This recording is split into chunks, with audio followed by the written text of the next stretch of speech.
안녕하세요. 웜의 신박 워런 버핏처럼 매일 신문을 박전무와 함께 같이 보면서 투자의 고수가 됩시다. 오늘 6월 2일 목요일입니다. 월요일 아닙니다. 네, 월요일 같은 목요일입니다. 오늘 기사가 또 묵직한 기사가 되게 많습니다. 일단 리오프닝 관련된 저쪽 중국에서 봉쇄 풀린 얘기도 있고요. 그리고 일본 뉴스가 두 개가 있습니다.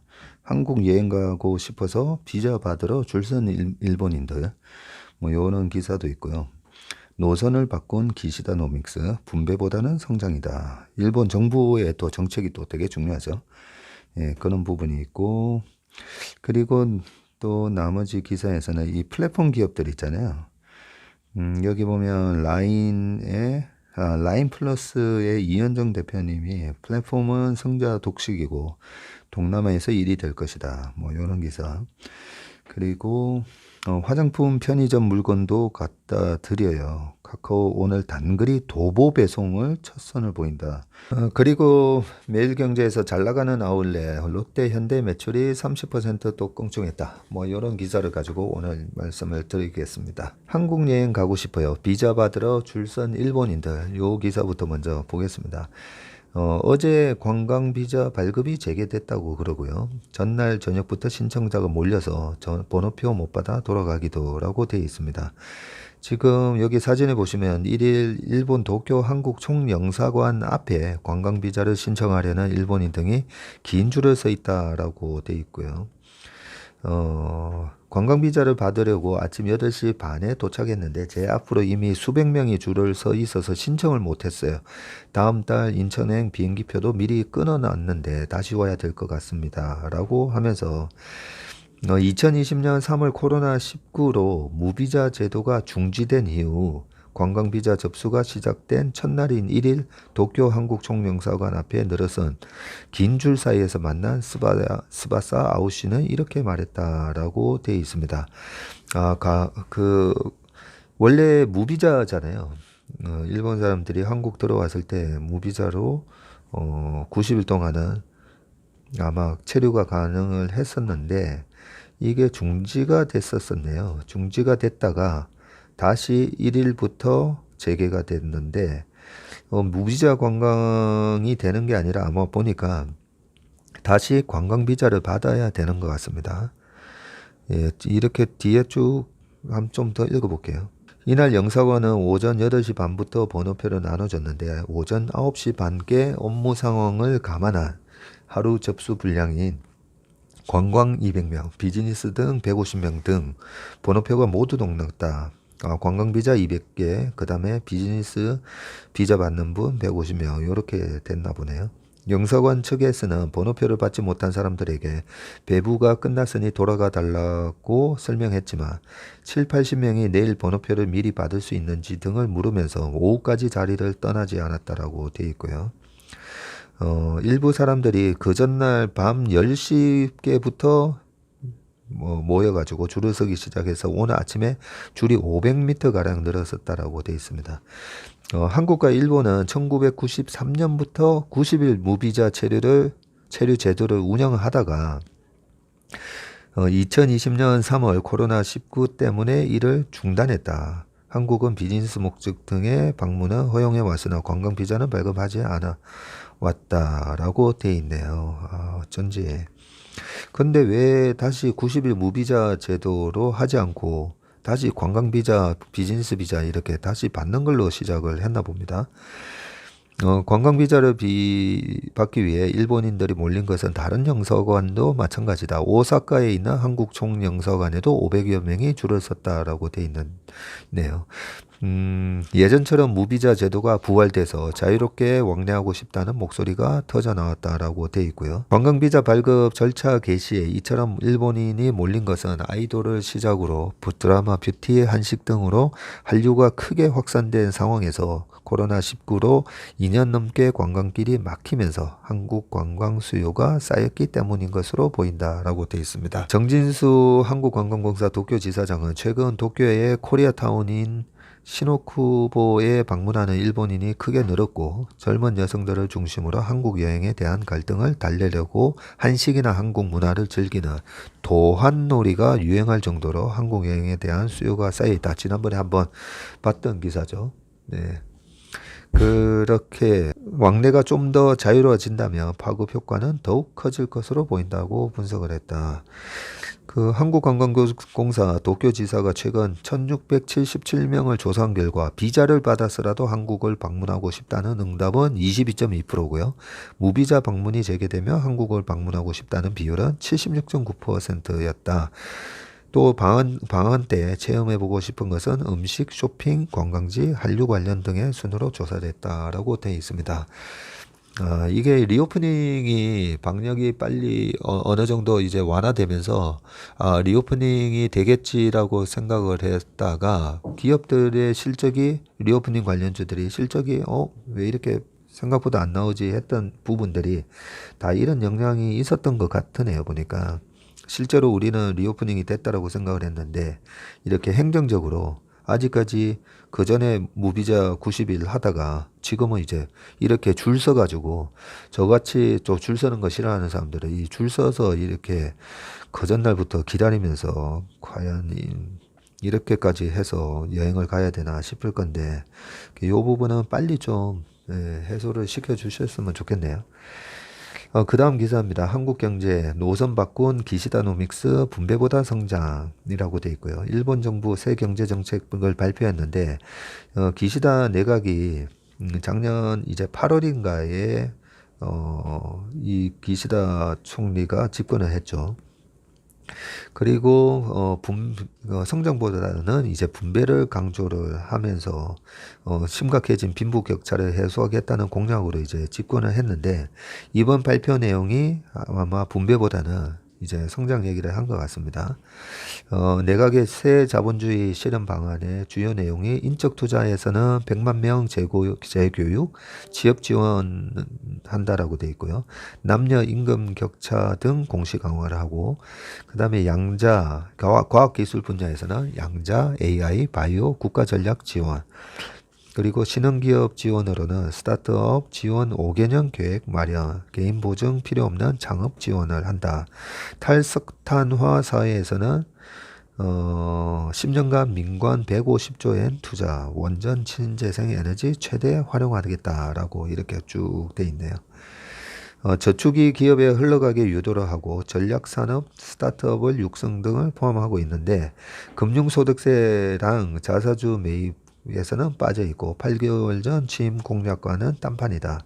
구조개혁보다 퍼주기 지원 많아 나라 빚 늘어 성장 동력 약화 우려도 있다라고 쭉 돼 있는데요. 작년 말 일본의 개인 금융 자산은 처음 2천조엔을 넘었지만 1경 9,315조 거의 뭐 2경 되는 거죠. 하여튼 일본의 개인 금융 자산이 2경이나 되네요. 우리나라가 뭐 참고로 한 4천조 된다라고 얘기하잖아요. 4, 5, 20 거의 우리나라의 5배입니다. 넘지만 60%가 그냥 현금하고 예금에 몰려 있다고 합니다. 개인 자산을 저축해서 투자로 전환시키면 개인은 부가 늘어나고 기업은 자금 조달이 수월해질 것으로 일본 정부는 기대하고 있다. 뭐 그러면서 쭉 돼 있고요. 일본 정부는 2050년까지 탈석탄 사회를 실현하기 위해서 정부와 민간 기업이 10년간 150조엔을 투자하기로 했다. 150조면 또 한 1,500조 투자하는 거네요. 10년 동안. 투자 재원은 일본 정부가 탈석탄 경제 이행 채권을 발행해서 마련할 계획이다. 원자력 발전과 신재생 에너지를 최대한 활용해서 에너지 부족에 대비하기로 했다. 얼마 전에 그 4월 달에 우리가 일본 엔화가 왜 이렇게 약하게 되는지 그 부분에 대해서도 한번 얘기를 했었잖아요.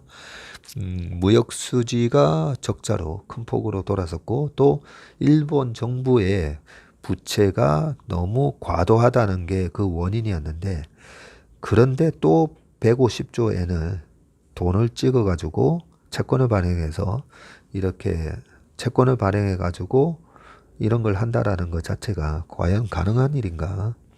일본 정부 부채가 계속 늘어날 건데 이게 과연 가능한가 싶긴 한데 아베노믹스와 뭐 차별성이 없다라고 돼 있고요. 취임 8개월 만에 구체화한 이 새로운 자본주의 실행 계획은 성장 정책의 비중이 대폭 늘어난 반면 분배 정책은 후퇴한 게 특징이다. 라고 되어 있습니다. 작년 9월 자민당 총재 선거에서 이 기시다 총리가 1980년대 이후 성장을 중시한 신자유주의 정책이 이어지면서 중산층은 줄어들고 빈부격차가 심해졌다고 지적하면서 이를 해소하기 위해서 고소득층의 금융소득에 더 많은 세금을 부과하고 기업의 자사주 매입 규정을 마련하는 등 분배 정책을 강화하겠다고 그때 밝혔는데, 하지만 이날 발표된 실행계획에는 인재 재교육을 제외하면 분배 정책으로 분류할 만한 대책이 없다는 게 일본 경제 전문가들의 공통적인 평가다. 금융소득 과세, 자사주 매입 등 규정 등이 모두 빠졌는데 주가가 급등하는 등 금융시장이 패닉을 일으키자 기시다 총리가 한 걸음 물러섰다는 분석이다라고 되어 있습니다. 한국 경제에서 65일 만에 봉쇄 풀리자 상하이 시민들 거리로 뛰쳐나왔다고 되어 있습니다.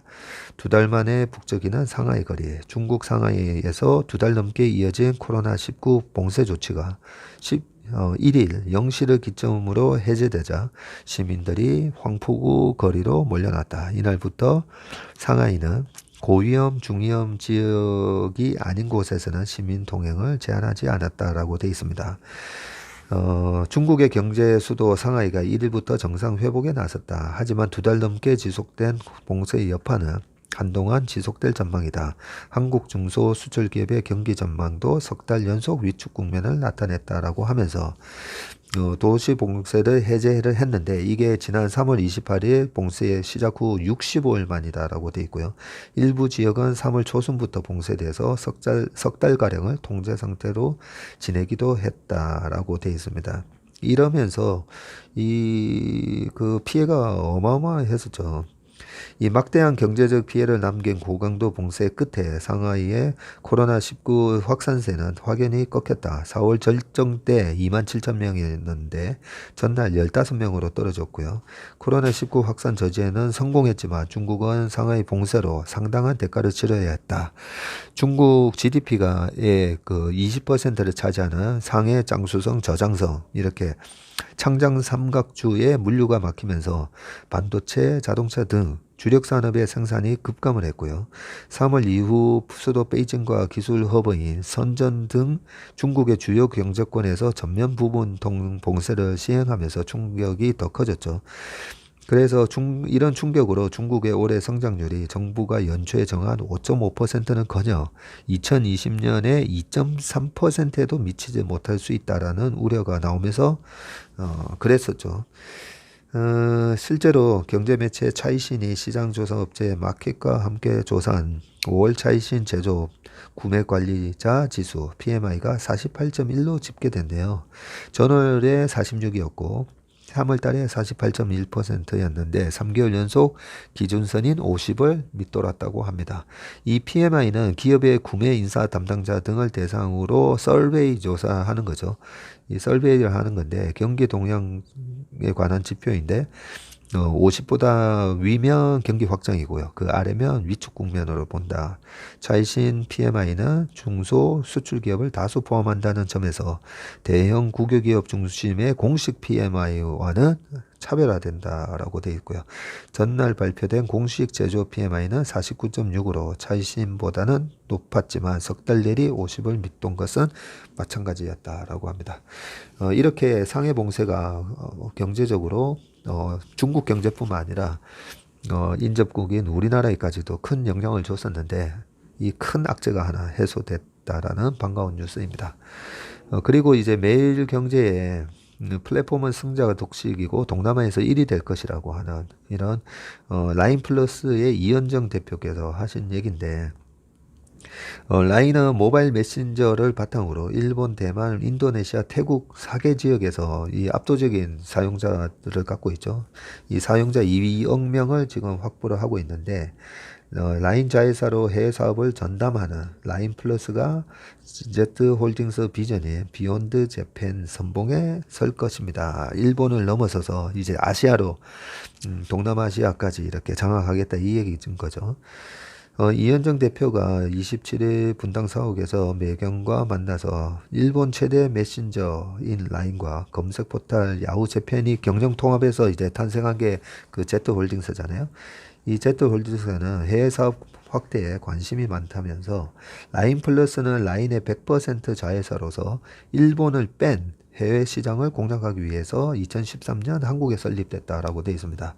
라인은 일본 라인 재팬이 따로 있었잖아요. 그래서 일본을 제외한 다른 부분에 있어서는 이 라인 플러스가 맡아서 해왔네요. 라인 플러스는 이 주요 시장은 대만과 동남아시아인데 메신저와 게임, 스티커 콘텐츠와 같은 공통 서비스뿐만 아니라 현지 특화 서비스를 내세워서 커머스와 핀테크 온오프라인 결합 오토 시장 장악에 나서고 있다라고 합니다. 대만에서 라인 메신저와 라인 페이 간편 결제 서비스고요. 라인 투데이는 독보적인 일이라고 합니다. 동남아 관문으로 불리는 태국에서도 라인 메신저와 라인 투데이가 관련 업계 선두다라고 하면서 이 대표께서 해외 사용자가 와우 하며 감탄하는 서비스를 만들기 위해 극강의 현지화 전략을 펴고 있다면서 지난 9년간 해외에서 다양한 서비스를 개발하며 쌓은 경험과 노하우는 라인 플러스만의 강점이라고 하고요. 각국에서 플랫폼 서비스 1위를 달성하는 것이 목표라고 하면서 플랫폼 서비스는 결국 승자가 독식하기 때문에 시간이 걸리더라도 1위를 차지하는 게 중요하다고 하면서 올해 현지 특화 서비스를 한 단계 이상 성장시키겠다. 특히 태국 음식 식품 배달 서비스 라인맨 윙 웡나이와 태국 인도네시아 모바일 뱅킹 서비스 태국 대만에서 라인 메신저를 기반으로 한 쇼핑 서비스는 최대한 빨리 1위 사업자로 올라서겠다라고 되어 있는데요. 라인맨 웡나이는 태국 내 70만여 개 음식점과 제휴를 맺었으며 지난 3월 기준 이용자 2,100만 명을 돌파했고요. 태국에서 2위라고 합니다. 모바일 뱅킹은 2020년 태국 최대 은행인 카시콘 은행과 손잡았고 인도네시아에서는 작년 6월 하나은행과 함께 금융 서비스를 제공하고 있다라고 합니다. 네. 동남아 시장에서도 반드시 1위를 달성하셔서 우리 자랑스러운 우리 대한민국의 플랫폼 기업들이 아시아 시장을 독식하시길 바라겠습니다. 매일경제 아까 말씀드렸던 이 화장품 편의점 물건도 갖다 드려요. 카카오 오늘 단거리 도보 배송 첫선이라고 되어 있습니다. 이제 길거리에서 자주 보입니다. 이렇게 딜리버리를 하시는 분들이. 카카오 모빌 배달 시장에 진출 1km 내외 가까운 거리 위주고요. 올리브영, 파리바게트 등도 참여하고 하반기 개인 자영업자로 확대를 한다라고 되어 있습니다. 사람을 넘어서 사물의 이동까지 종합 모빌리티 플랫폼 전략이다라고 되어 있는데요. 그동안의 카카오티의 서비스 확대 과정을 보시면 대리운전은 2016년 5월 달에 전화가 아닌 앱을 통해서 대리기사를 연결하고요. 그 다음에 2021년 6월 달에는 퀵택배, 앱으로 퀵택배를 신청을 하고 물품 픽업과 도착 예정 시간 등을 알림을 주는 건데 이번 달 6월 달부터 이 도보 배송도 시작을 했다라고 하네요.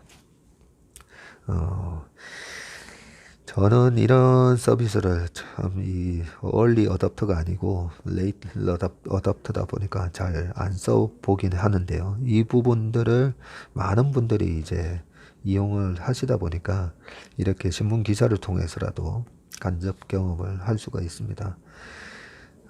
요렇게 2일부터 가까운 거리 배달 전문 서비스인 카카오티 도보 배송을 시작을 하면서 사람의 이동을 넘어 물류까지 담겠다는 플랫폼 성장 전략의 일환이다라고 하는데요.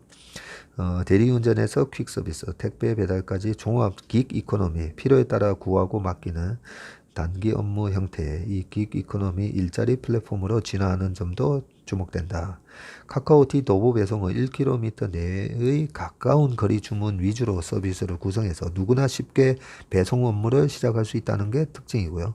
베이커리, 디저트, 화장품, 편의점 등에서 가볍고 배달이 수월한 물품 위주로 주문을 구성한다. 서비스 시작과 함께 전국 모든 지역에서 이용할 수가 있는데 실시간 위치에 따라 가까운 거리에서 주문을 수행할 수 있도록 지원한다. 현재 베스킨라빈스, 던킨도너츠, 파리바게트, 쉑쉑버그, 에그슬럿, 파스쿠치, CU, 올리브영 같은 프랜차이즈와 계약을 맺었다라고 되어 있고요. 배달 기사는 카카오티 피커 앱을 통해 등록하면 배달 업무를 수행할 수 있다. 저도 이거 누가 배달하지라고 생각했는데 이미 지난달 25일부터 등록을 받아왔고 근거리 배달 서비스를 원하는 프랜차이즈 가맹점을 비롯한 소상공인이 점포 내 주문 시스템을 통해 등록하는 방식이다 라고 되어 있습니다. 하여튼 카카오 대단합니다. 마지막으로 매일경제에서 잘 나가는 아울렛 롯데 현대 매출 30% 껑충. 예, 그나마 제가 이제 가끔씩 몇 달에 1년에 한 2번 아울렛 가가지고 예, 철지나 상품 싸게 사는 게 제가 쇼핑하는 유일한 이 방법 중에 하나였는데요. 아울렛 소식이 나와서 한번 보겠습니다. 5월 골프 용품 수요가 크게 늘었다고 하고요. 애슬레저 의류 2배 이상 쑥 성장했다고 하고요. 식음료 매출은 70% 급증. 신세계 사이먼도 북적북적 다양한 할인 행사가 잇따르고 합니다. 사진에는 신세계 사이먼 여주 프리미엄 아울렛을 찾은 고객들이 매장에서 쇼핑을 하고 있다라고 되어 있습니다. 아울렛이 폭발적인 인기를 끌고 있다. 1일 유통업계에 따르면 지난 5월 한 달간 롯데 아울렛 전 지점 매출은 지난해 같은 기간과 비교해서도 35% 증가했다. 특히 교회형 매장의 경우 나들이를 겸한 가족 방문객이 몰리면서 식음료, 푸드 앤 베브리지죠. F&B 매출이 70% 이상 올랐다. 같은 기간 현대 프리미엄 아울렛도 매출이 30.3% 뛰면서 사회적 거리두기 해제와 봄철 나들이객 효과를 톡톡히 누렸다. 방문객 수치도 증가세를 보였는데요. 신세계 사이먼은 운영하는 여주, 파주, 시흥 등 수도권 3개 프리미엄 아울렛 점포는 5월 한 달간 주말 방문 촬영 대수가 전년 동기 대비해서 10에서 20% 늘었고요. 소비 및 외출 심리가 회복되면서 교회 나들이를 겸해서 많은 고객들이 방문하는 것으로 보인다. 예, 아직까지 이제 뭐 해외로 나가는 게 본격화되지 않다 보니까 일단 주변 아울렛 이런 데도 보면 나들이 겸 많이들 이제 나가시고 있습니다.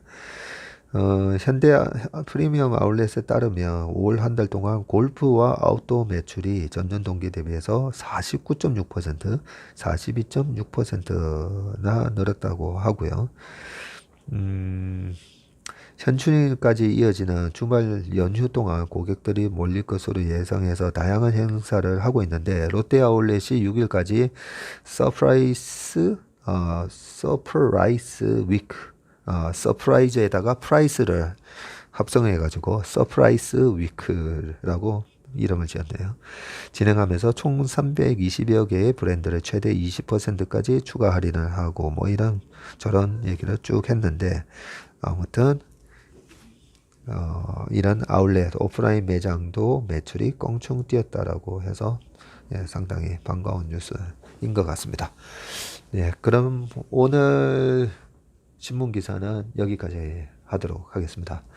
제가 마이크를 안 켜고 녹음을 하다 보니까 두 번째 녹음을 하게 됐습니다. 그래서 시간이 너무 지나가지고요. 예, 빠르게 오늘 6개의 기사를 다시 한번 이렇게 말씀을 드렸습니다. 오늘 하루도 예, 건강하시고 행복한 하루 되시길 바라겠습니다. 감사합니다.